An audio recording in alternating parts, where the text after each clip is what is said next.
I have solved a whole lot of social problems, international and national, over the past several years. A lot of the stuff that Congress has been working on has been my original ideas that was submitted to them. My website will verify this with confirmation letters and accolades at franklinlacy.com. Lacy is L-A-C-Y. If you want to go to that website, you'll be able to see in 1984, on a visit to the Soviet Union, I was able to convince the Soviets of a follow-on to their present social system, and I was describing capitalism, but I didn't call it that. And they took up on it because it was an incentive system so that the people wouldn't just sit around in the factories and watch the clock, but would want to really perform. And my system of social incentives was well received. They asked me how they could be sure I was telling the truth. And I told them that they could compare answers in talking to follow-on tourists.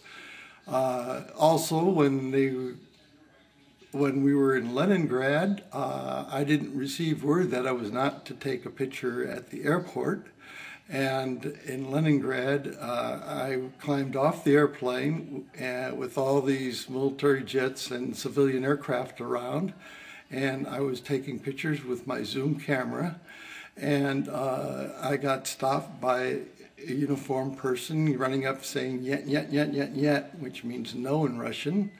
And our whole group was herded off to a side waiting room where we were kept for 3 hours. And then we were all let go, and the Soviets let me keep my film. When an airplane landed in Red Square from West Germany, they held the pilot next to his airplane for 3 hours, and then they marched him off to prison. When some civilians or some military personnel from West Germany went to East Germany, they were taking pictures. They were in civilian clothes, and they were taking pictures from outside the fence of the East German airport, and they were shot dead on the spot. Leningrad is a military headquarters city, or was, for the Soviet Union. That's where the launch missiles generals are located, and that's where their military's headquarters is. And so consequently, I feel they gave me a tremendous accommodation to be able to take my pictures home and not march me off to jail.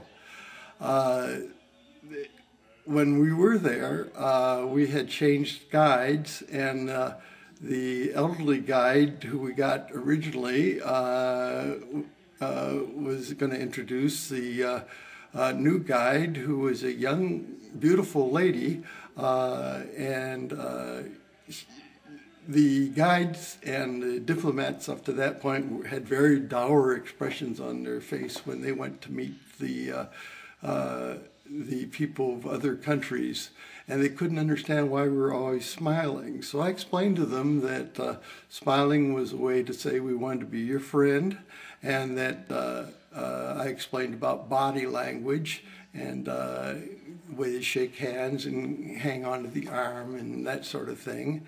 And about 3 months after we came back from our trip in September 1984, the Soviet contingency went to Margaret Thatcher in England, and they were very cordial, warm. They shook her hand, and they were always smiling.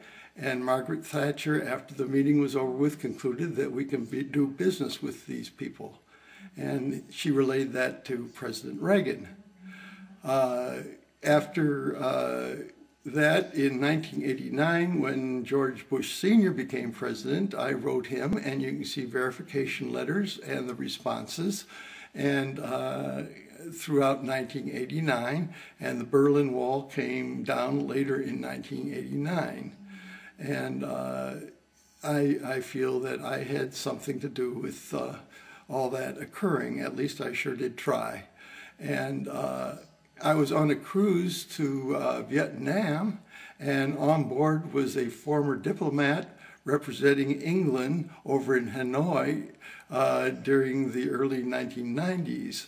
And he indicated that the Russians were supporting the Vietnamese after we pulled out. The Chinese and the Vietnamese hate each other. They don't get along at all. But the Russians were supporting them up to 1993. And in 1993, they told them, we're not going to support you anymore. Become capitalists. And they did. Everybody wants to be a millionaire over there. They still have their regime in Hanoi, but they pretty well let the people alone. And so they moved from being a major importer of rice to being Southeast Asia's major exporter of rice. And the streets all teeming with people on motorbikes. That seems to be the family car. We saw one motorbike had a husband in front, followed by a child, followed by another child, followed by the wife, all hanging on to this motorbike going down the street. And in 2 lanes, you may have 9 abreast motorbikes teaming down the street with all these black-haired heads bobbing along. And it was quite